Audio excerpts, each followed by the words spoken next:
I'll guide you through how to use Google Tasks. If you find this helpful, don't forget to like and subscribe. Start by opening your browser and navigating to tasks.google.com.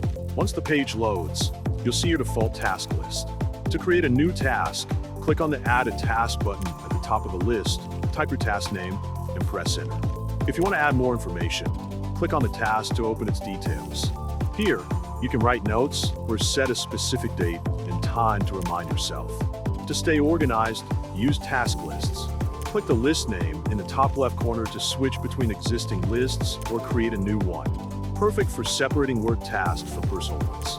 If you want to prioritize your tasks, you can simply drag and drop them into your preferred order. When you completed a task, click the circle icon next to it. The task will move to the completed section automatically. To view your completed tasks, click the small arrow below your active task list. This expands the section so you can review what you've already accomplished.